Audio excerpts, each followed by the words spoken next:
So the video is getting way too long, so I decided to cut it. So we're doing clock on this video, pendulum, and what heart stuff was on the other one, blood pressure or whatever. Okay. So anyways, we have a minute hand sweeps around the face of a clock once every 60 seconds. This clock has a radius of 10 centimeters. Write an equation for the height of the minute hand above the center of the clock. Assume that when t is 0, the minute hand is pointing to the 12. So one key thing that you should notice at the beginning is that this like graph at the bottom that's supposed to represent it goes from -10 to 10. So that means that we're going to pretend like our x-axis cuts right through here, and this is 0. So our maximum height is going to be at +10. Our minimum height is going to be at -10. So what is the maximum height of the minute hand? Is going to be 10 centimeters. Then it says, when does this maximum height occur? So this is going to occur at t equals 0 and also at t equals 60.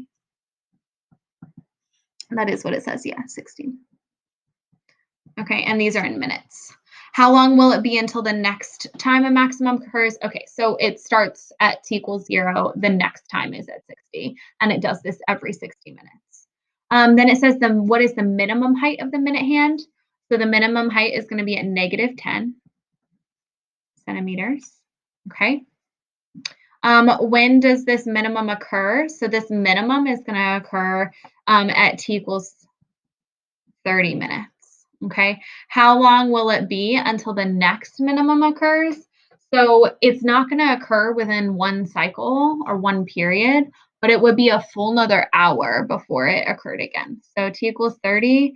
And then the next one, it will be 60 minutes later. And this would be at t equals 90 minutes. Okay.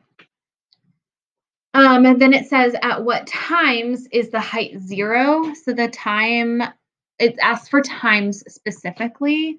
It's going to be at 10. This clock is at 10, the hour 10. So it's going to be at 10:15 and 10:45. Okay, because that's going to be right here and then right here. It says plot your points on the graph to the right. And 10:15 is going to occur at the t value 15 minutes, and then 10:45 is going to occur at the t value 45 minutes. That's probably more what they meant. We should focus on these guys. All right. So then it says plot your points on the graph to the right. Okay. So it starts at the maximum. So it's going to start right here with a point. And then it says, okay, and then our minimum occurred at t equals 30. So, and our minimum is here. It's going to be at 0 at the 15 and the 45. And then it hits our maximum again at the 60. So if you had been more logical than I, you would have said, okay, our maximum occurs at t equals 0 and 60. So you would have put a point at 0, a point at 60. Then you would have gone to the minimum height, which is at 30. And then you would have done the zeros at 15 and 45. Sorry. Okay, so we have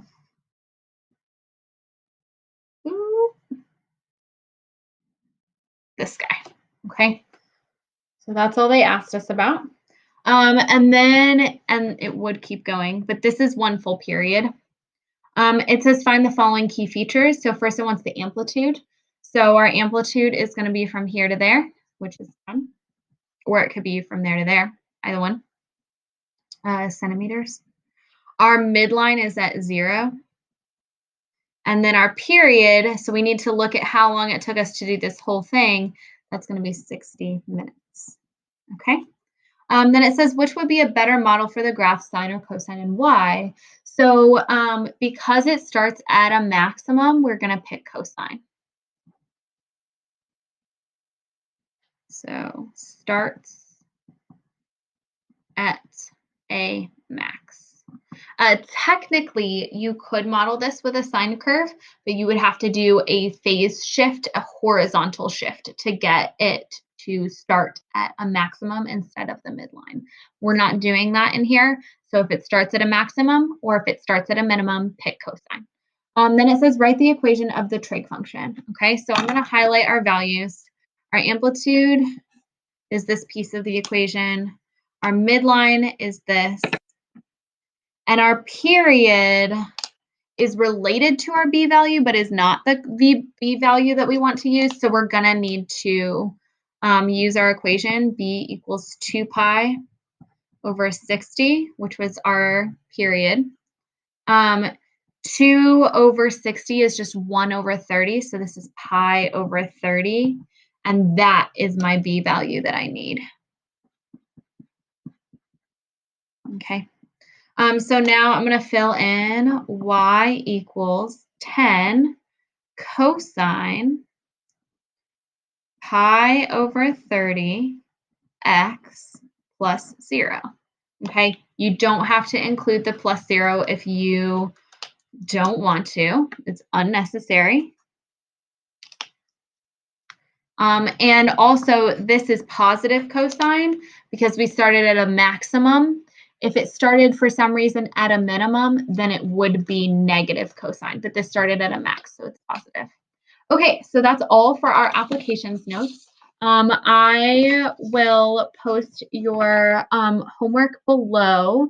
Your homework is going to be a Ferris wheel, which is kind of similar to the clock. I hope it makes sense.